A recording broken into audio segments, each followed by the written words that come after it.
Hey, Ty, good to see you. I'm curious, not related to the game. It looks like we're headed towards having an All-Star game next month in Atlanta. I'm curious, as a coach, like, what do you think about the idea of having an All-Star game during this COVID season? And do you think about approaching Kawhi and PG if they make it about, playing or not playing?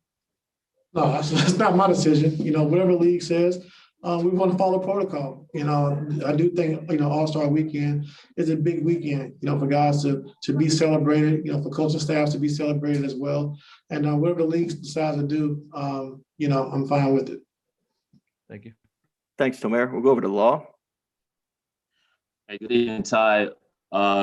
We just found out that Paul's not going to play tonight, and he's been dealing with a foot issue. What is that foot issue exactly? When did you find out he was dealing with it, and what is an initial prognosis as far as how long he could be missing time? I don't know, and I don't know. But we're gonna miss him, So we just wish him a speedy recovery and just trying to figure out what's going on. But really, I don't know. Thanks, Law. We'll go over to Shane Young. Hey, Coach. Great to see you. You've coached against Brad for many different matchups now in your career and his career. What is it about his teams that, what's the biggest strength about his teams, or what's the biggest challenges going against his teams? They always play hard, compete, and execute. His teams are always great executing teams. So, out of timeouts, we got to be great, be phenomenal, because they always get a great shot. He always going to attack and expose mismatches. So I would say the biggest thing for him is just execution. We'll go over to Andrew.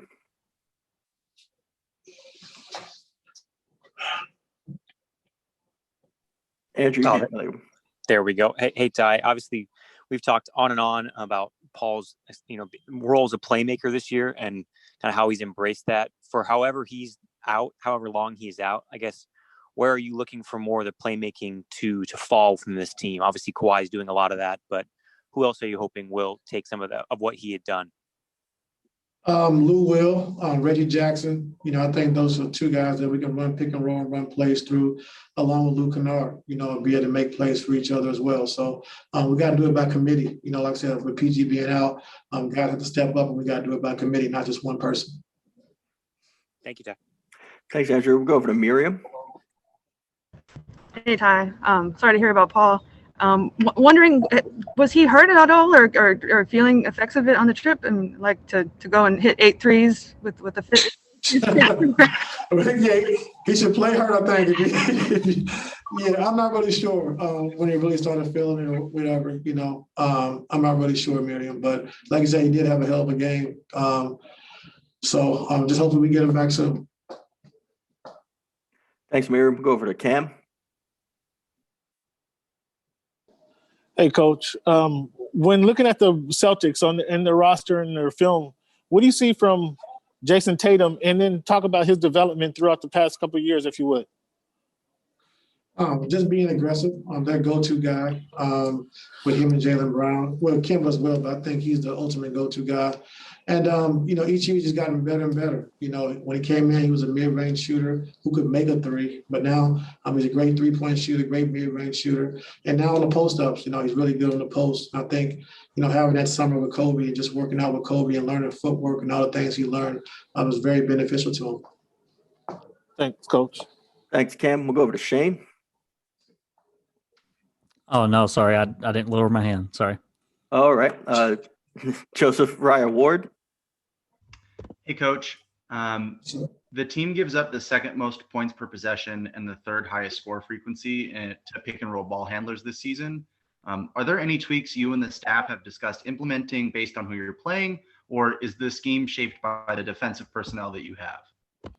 No, we definitely want to get better at it. Like you said, we definitely want to keep improving. I think over the last, 12, 13 games, we definitely have been better, but we got to continue to keep working at it. I think, the pick and roll is the hardest play in the game, for all teams. And so we just got to keep getting better, continue to keep getting in the basketball and calling out our coverages early.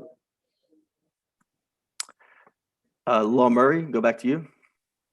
Yeah, Ty, just to follow up as far as lineups, you mentioned guys who are going to have to fill in as far as responsibility, but do you have a starting lineup in mind with Paul out tonight? I think I'm gonna go with Luke Kennard. And then it looks like initially. I'm sorry. Go ahead. Oh no, go ahead, sir. No. Initially, we were gonna go with Terrence Mann when they were starting. When Jaylen, before we found out Jaylen Brown was out, but then when Jaylen Brown was out, then we're gonna go with Luke Kennard now. All right, it looks like we'll close with Justin Russo. Hey, Coach. Good evening. Are there any problems that Boston's too big front court could actually present to you guys? Because if I'm not mistaken, they start two traditional bigs, even though Tice can space the floors. Does that cause any problems? I hope not, but just their size, offensive rebounding. We know Tristan how he is on the glass, and Tice with his size, be able to rebound the ball as well. So just be able to keep those guys off the glass, is going to be our biggest challenge tonight.